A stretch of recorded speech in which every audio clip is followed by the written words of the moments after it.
USA का visa bulletin for जून 2025 जो है वो रिलीज़ हो चुका है, उसकी डिटेल जो है वो सामने आ चुकी है। लेकिन इससे पहले कि मैं आपको उसके बारे में बताऊं, मैं एक बहुत इम्पॉर्टेंट चीज़ जो है वो आपको क्लियर करना चाहता हूं। बहुत सारे लोगों की ये क्यूरीज आजकल आ रही हैं कि जी ट्रंप का दौर है और इस दौर में जो है वो पता नहीं ये होगा, वीज़ा मिलेगा नहीं मिलेगा।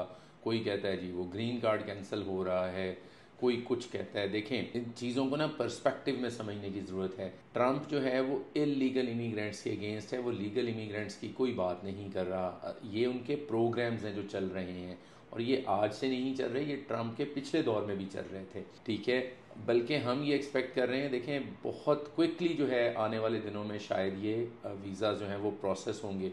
मैं इसकी एग्जांपल आपके साथ अभी शेयर करता हूँ। जब हम उसकी प्रायोरिटी डेट के ऊपर जाते हैं, अगर लेट्स सपोज मुझे एक क्लाइंट की कॉल आई, उसने कहा जी मेरा एक दोस्त है, उनका ग्रीन कार्ड कैंसिल हो गया। मैंने कहा जी आप उनका सिर्फ ग्रीन कार्ड की बात ना करें, लोगों ने ली होती है, वहाँ जाते हैं विजिट वीज़ा पे और अजाइलम ले लेते हैं। अजाइलम का मतलब क्या होता है कि मेरी जान को ख़तरा है अगर मैं पाकिस्तान वापस गया।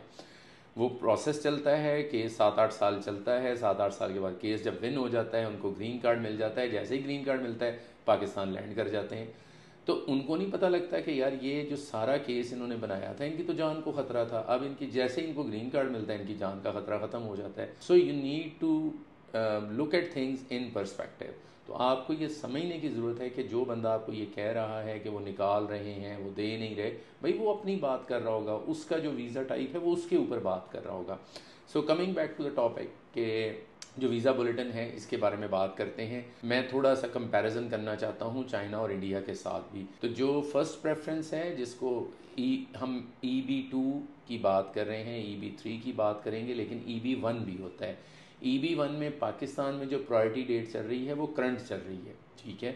मतलब अगर आप आज पिटीशन सबमिट करते हैं तो आज ही आप, अगर आपकी पिटीशन जो है वो प्रायोरिटी में जाती है, आपका 40 दिनों में फैसला आता है और उसके बाद आपकी डेट जो है वो करंट है, आप वीज़ा अप्लाई कर देते हैं, ठीक है। जैसे वैसी अपॉइंटमेंट के लिए आपको इंटरव्यू के लिए बुलाएगी, आपका इंटरव्यू होगा, आपको वीज़ा मिल जाएगा। यही चीज़ चाइना के अंदर अभी जनवरी 2023 चल रहा है, और अगर हम इंडिया पे आएँ तो अप्रैल 2022 चल रहा है। अगर हम सेकंड प्रेफरेंस, जिसमें ज़्यादातर पाकिस्तानीज़ हैं, जिसको NIW कहते हैं, अगर हम उसकी बात करें तो डेट जो है वो 15 नवंबर 2023 हो चुकी है। पिछले महीने जो थी ये अगस्त में थी, तो सितंबर, अक्टूबर, नवंबर, ठीक है, ये आपकी जो है वो डेट आगे आ चुकी है।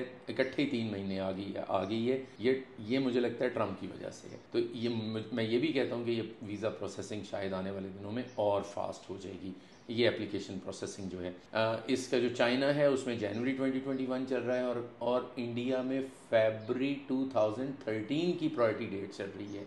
मतलब एक इंडियन अगर अप्लाई कर रहा है EB2 NIW के अंदर, तो उसके लिए जो वेट पीरियड है वो कम से कम 12 साल तो लग ही रहे हैं उसको। अच्छा, थर्ड प्रेफरेंस की अगर हम बात करें, जिस जो प्रोफेशनल वाला कैटेगरी है उसकी बात करें, तो वो मार्च 23 है पाकिस्तान के लिए।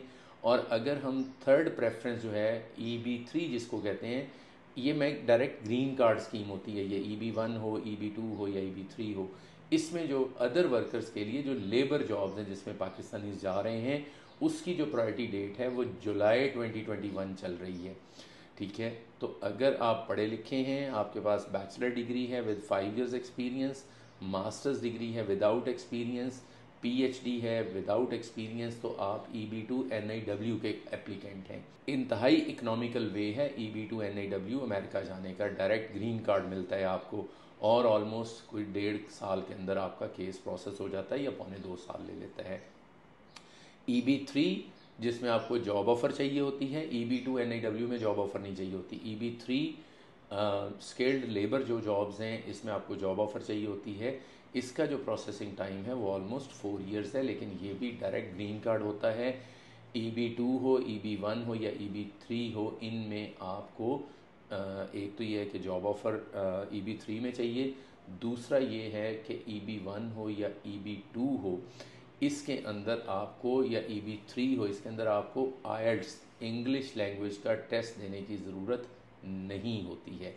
अगर आप इन वीज़ाज़ के बारे में फ़र्दर अंडरस्टैंड करना चाहते हैं तो आप हमें विज़िट कर सकते हैं, आप हमें ऑनलाइन जो है वो कॉल कर सकते हैं, सोशल मीडिया पे बात कर सकते हैं, और हम आपको डिटेल में गाइड कर देंगे। Thank you.